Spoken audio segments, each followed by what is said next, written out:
Ladies and gentlemen, welcome to a new episode of Flesh Wound Farce, where we discuss and review your and our favorite comedy films. This is the world's first and only combination trivia host and professional wrestling announcer of Chilean descent that currently resides in Southern California, Ozzy V. And with me, as always, on this program first in the Northern California Bay Area is Greg. How you doing, Greg? Man, I'm fantastic after watching this movie. How about yourself, Ozzy? I'm doing well, especially with the extracurricular pairing of activities that are done with this film. Absolutely, we're all good. I don't know about Todd though. Flesh Wound producer Todd, he's always chilling, so I think like he can't chill any further. I extra chilled while watching this. Extra chilled. We're all extra chilled then. And what we're referring to, ladies and gentlemen, is this week we did watch and we are going to review and discuss Cheech and Chong's Up in Smoke. But before we get to that, we've had this success, most cases, finding a commercial starring somebody in the film that we review and discuss. So this week I found a commercial. This was titled, now we'll include the YouTube link in the description, of course. Don't want to take credit for this commercial, but it's an unaired, I'll say it's an unaired Lincoln commercial. So Todd, if you would please do the honors.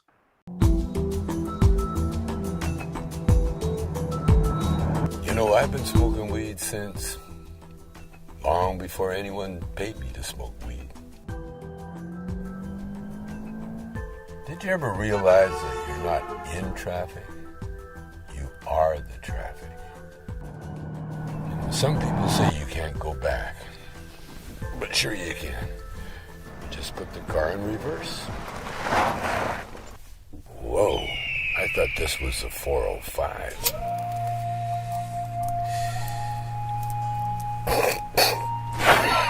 That's a lot of bull.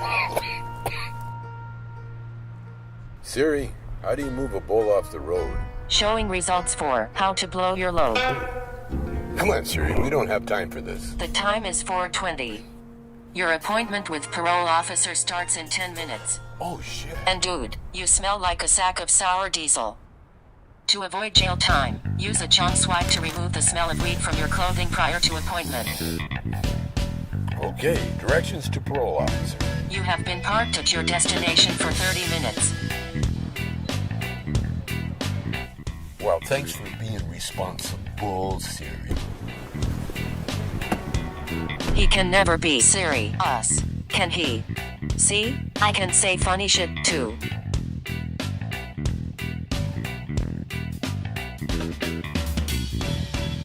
Okay, so just to do a quick rundown, if you're listening to the audio version of this podcast, this commercial opens up with who we know is Tommy Chong driving this Lincoln SUV in the middle of the desert. And he's doing things like holding hands back of his head, being extra relaxed, smoking as well while he's driving.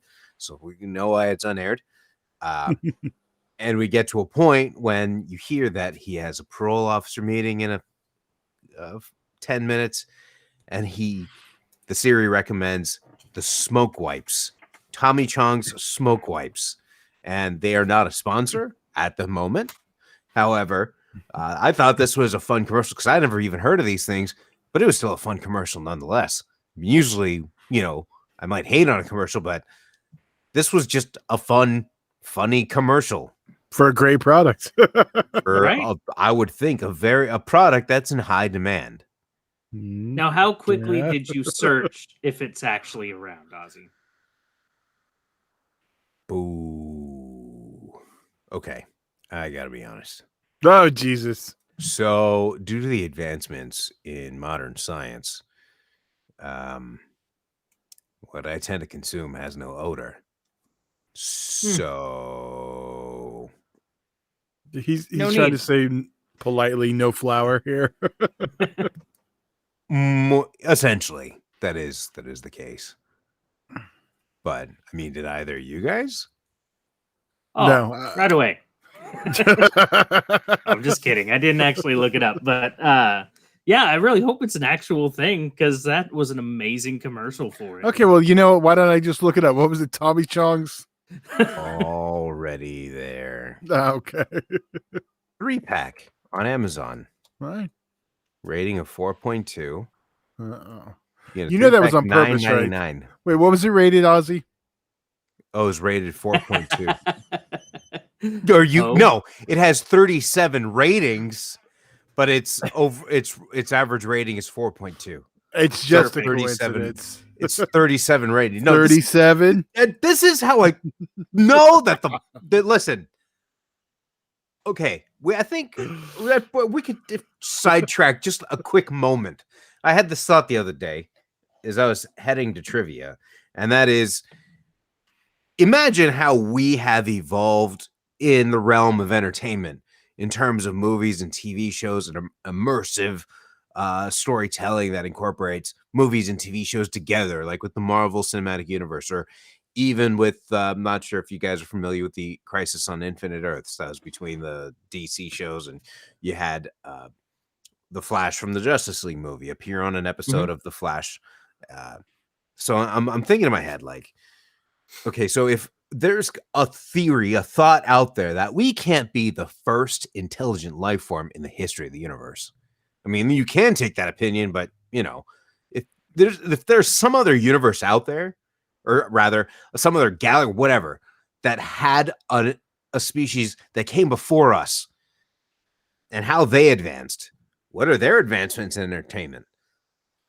And I think the whole immersive entertainment is the Earth television show, and everybody is their own sitcom. So we right now are in like a major crossover episode, like, oh, it's the episode with Greg Todd and Ozzy crossover tonight on the CW. It's the only way I can make sense. I'd like to think we'd be on a better network than the CW. I'm just saying. At least give us Fox. Come on. Well, I don't know. I mean, contracts. That's how things are worked out. And there's probably producers that come down from these planets and make stuff happen to boost ratings. How do you know I'm not already that? He is producer Todd. It would. Yeah, you wouldn't see it coming there, would you? I wouldn't. That would be a twist. Yeah, there but you go. We're not. Oh no, we don't want to. M. Night Shyamalan. I think we're both going in the same direction there. Now the direction we'll be heading to is in our main event. That is the film Cheech and Chong's Up in Smoke, the 1978 classic with a runtime of 1 hour 33 minutes. Synopsis that I'm pulling from Google to be official. An unemployed pot-smoking slacker and amateur drummer, Anthony Stoner, played by Tommy Chong, ditches his strict parents and hits the road, eventually meeting kindred spirit Pedro de Pacas, played by Cheech Marin. Well, the drug-ingesting duo is soon arrested for possession of marijuana. Anthony and Pedro get released on a technicality, allowing them to continue their many misadventures and ultimately compete in a rock band contest where they perform the raucous tune, Earache My Eye. Okay, so, first thing I got to say before we even go anywhere is that's like breaking news because I know what you're going to say right here. Because they named Chong. And what's funny is there's actually a deleted scene where he's actually referred to as Anthony. So but I mean, he's even listed in the credits as man. As man, exactly. So. There's actually a featurette out there that's titled "How Pedro Met the Man." Yes. So it is interesting that Google pulls that on there. So some initial thoughts here. I had never seen this from start to finish. I'd seen it on Comedy Central, like from time, like bits and pieces, but I never seen it like start to finish one sitting, and obviously unedited. And it was, I'm going to be completely honest, it was frustrating at first. But then after watching one of the featurettes here, I understand why. I felt it was it didn't really feel like a movie, and it just felt like a collection of skits.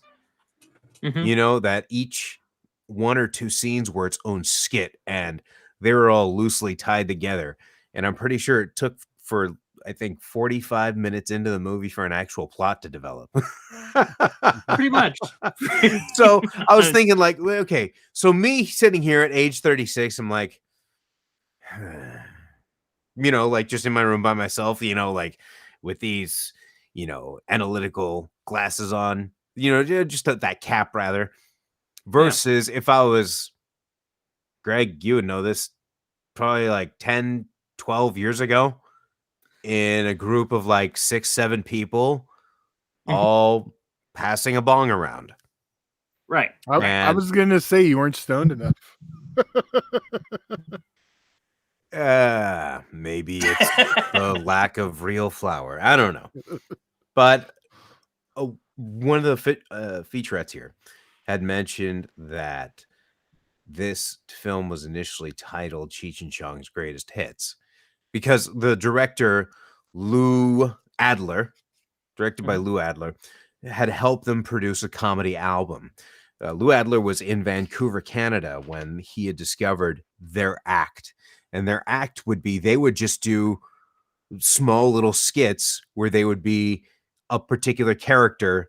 And like for example, that one of their bits they did was a guy constantly knocking on the door, and Chong would be asking who it was. And then he was like, "Hey, it's Rudy. I got the stuff. Let me in." And then silence. He knocks again. "Hey, who is it?" And just they would do these things as an act. So Lou Adler helped them get these comedy albums together. And he also had the idea that there needs to be a way to visually see their humor, right? So that's where the idea for the movie came up. Now, while they filmed this movie in less than 30 days, it actually took them 7 years to completely put together, since it was their first go around. And they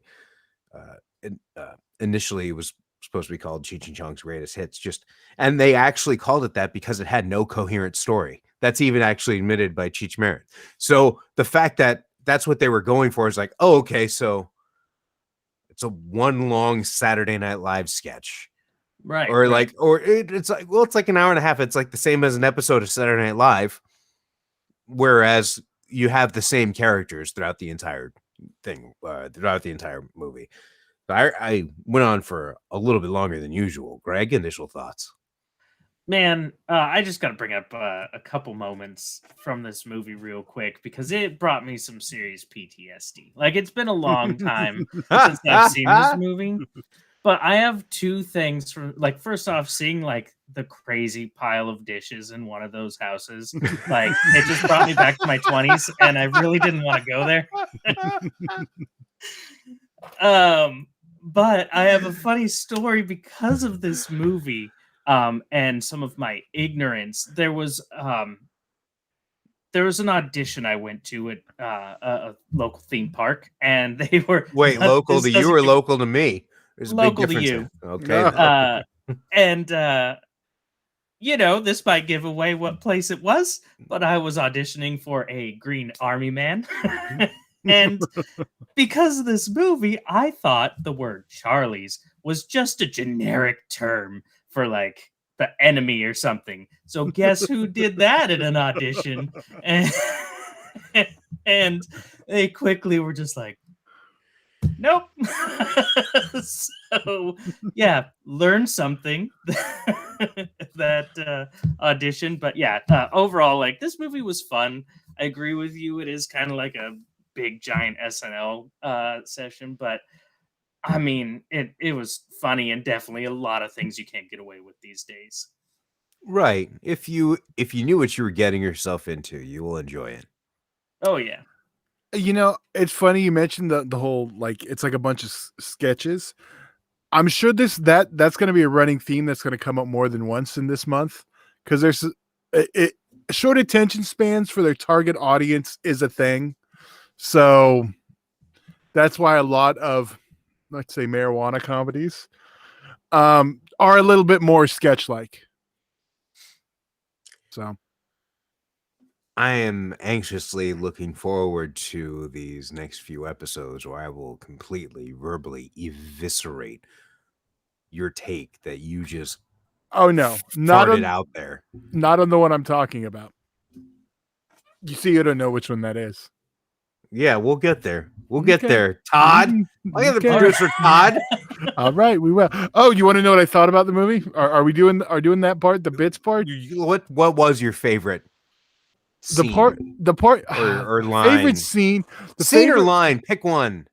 Jesus. I'm just giving you an option for variety. Someone's upset, Ozzy. Apparently. It made me laugh more this time than I think ever. I don't know if I ever caught it before. When they're pulled over, when they're parked, and the cop says, "Where's your license?" And Cheech is like, "Oh, it's on the bumper back there, man." I just lost it. I could not stop laughing off that one. And then I don't know, did you notice the license plate? I've never noticed it before. Yes. No, the other one. Oh, Muff Diver. Yeah, that one I was like, I never Yes. noticed that. Or last time I watched, I may not have got it. Who knows? Right.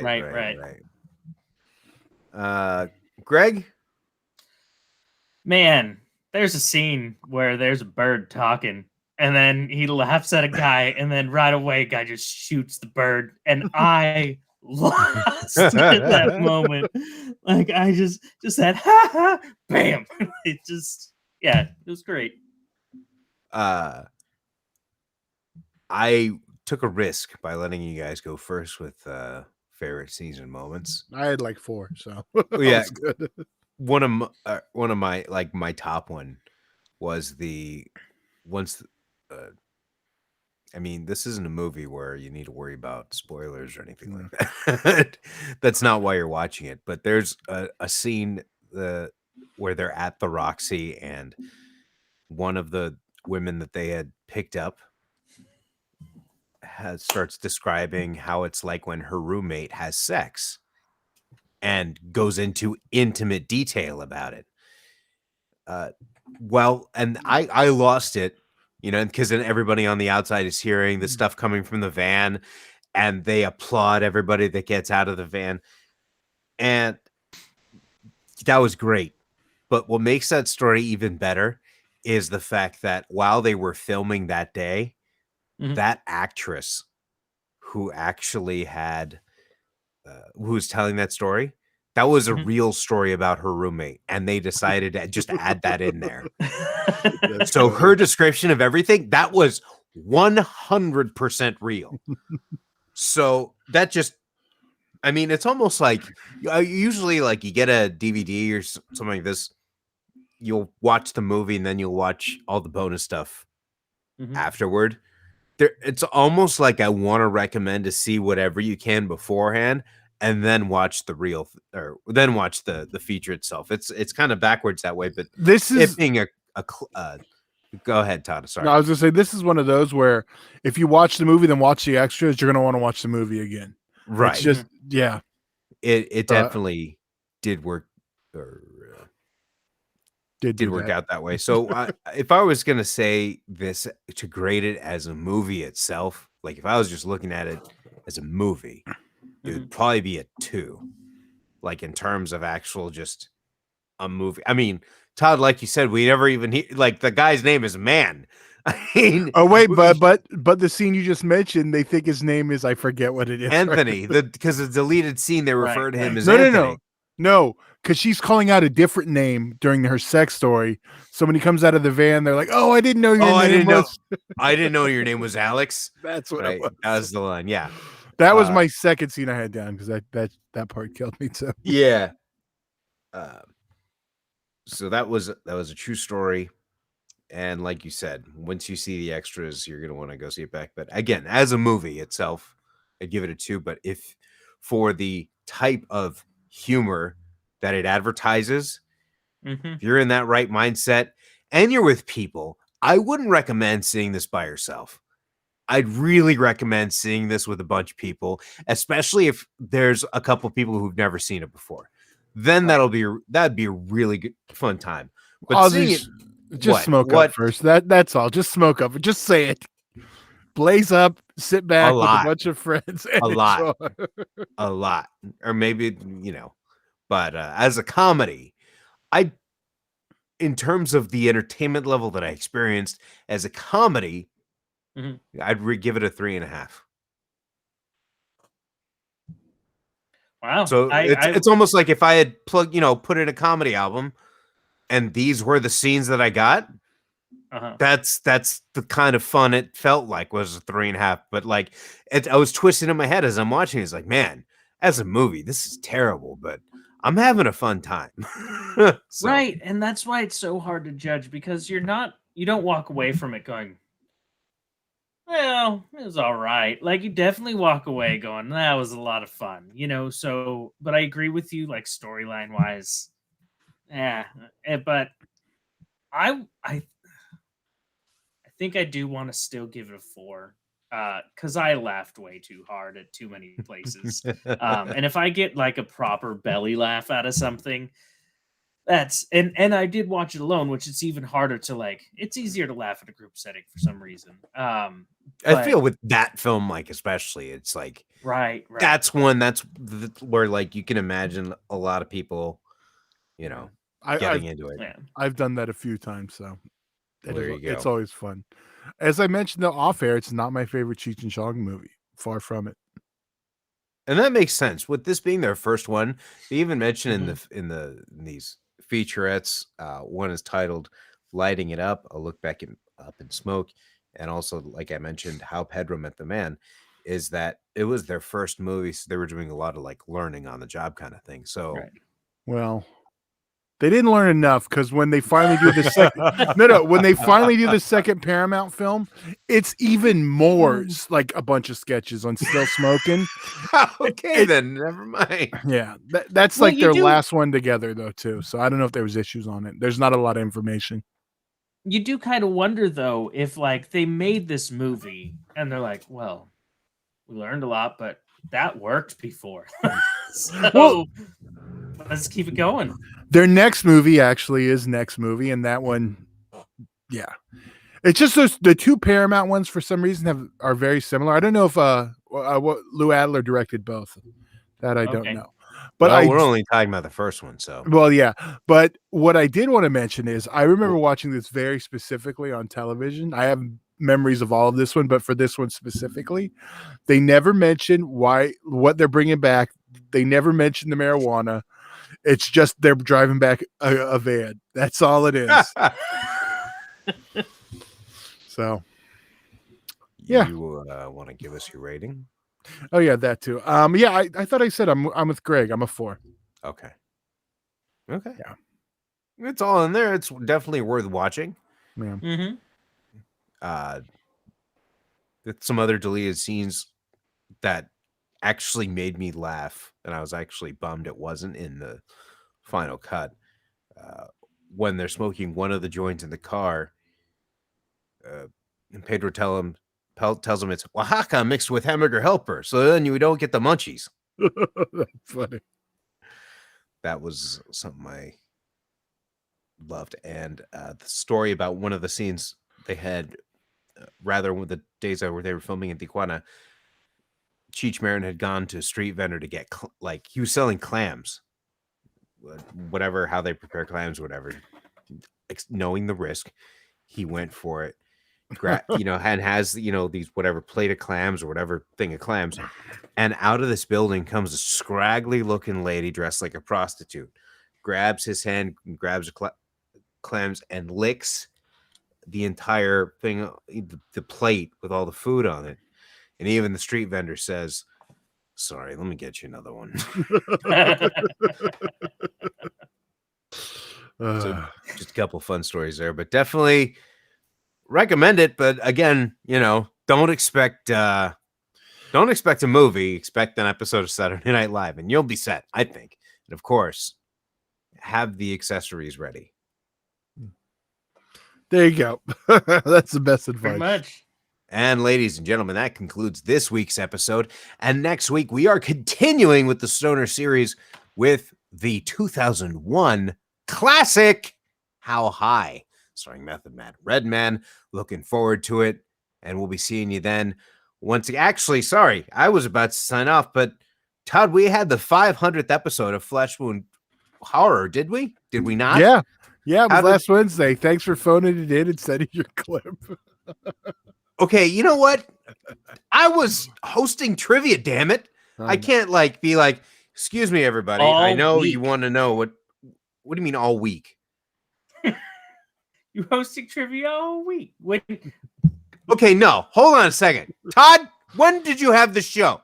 Wednesday at 6 p.m. I'm glad Ozzy knows when our flagship show's on. So Wednesday. No, I'm trying to make 6 a point. p.m. Pacific.